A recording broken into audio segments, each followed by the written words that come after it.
Hey guys, तो कैसे हैं आप लोग? ট্রেনের মধ্যে আসার সময় ক্যারিমিনাটির ভিডিও দেখছিলাম, তাই ভাবলাম আজকের ইন্ট্রোটা নাই ক্যারিমিনাটি দিয়েই হোক।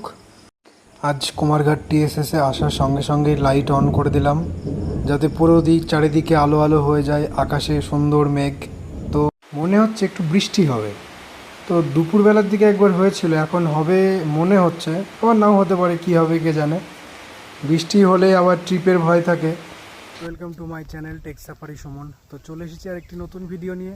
তো দেখতে থাকো আজকের ভিডিওটি, যদি ভালো লেগে থাকে অবশ্যই লাইক করো, আর যারা চ্যানেলে নতুন আছো অবশ্যই সাবস্ক্রাইব করে দিও। তো আজ কুমারঘাটে আমার নাইট ডিউটি শেষ, পরপর এক সপ্তাহ হলো নাইট ডিউটি। তো কাল থেকে মানে আজকে রেস্ট হয়ে দেবে, তারপর কাল থেকে আবার নতুন শিডিউল চালু হবে। এটা তো বলাই হলো না, কাল রাতে হঠাৎ করে আমাদের দুজনের পিৎজা খাওয়ার মন হলো।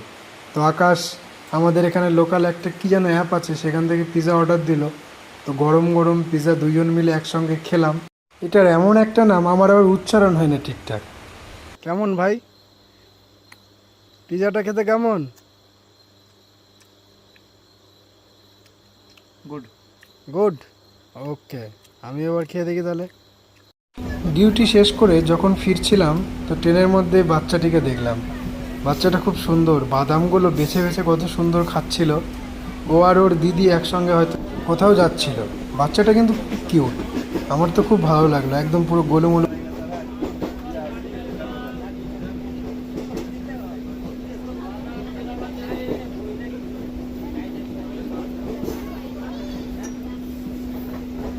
ট্রেন থেকে নেমে আজ টোটোয় করে রুমে যাব। পায়ে খুব ব্যথা, ওই জন্য টোটোয় যেতে হবে, হেঁটে যাওয়া যাবে না। তো স্টেশন থেকে বেরিয়ে আগে একটু খাওয়া দাওয়া করে নিলাম, কারণ আজ রান্না হয়নি রুমে। ওই জন্য দুপুরবেলায় পুরি আর ওর সঙ্গে কী যেন দিল একটা, ওটাই খেয়ে নিলাম। খাওয়া দাওয়া করে রুমে গিয়ে ফ্রেশ হয়ে বেরিয়ে পড়লাম বাজারে। আমাদের কিছু জিনিস কেনাকাটা করতে হবে, তো চলো কিছু কেনাকাটা করে নিই।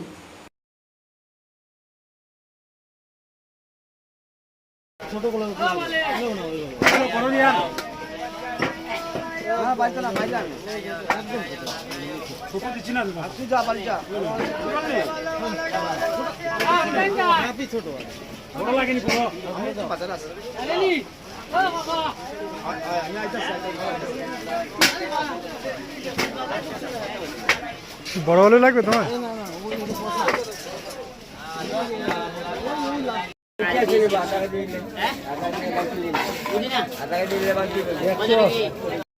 মার্কেট থেকে রুমে এসেই চলে আসলাম ছাদে। তো রাতের অন্ধকারে ধর্মনগরের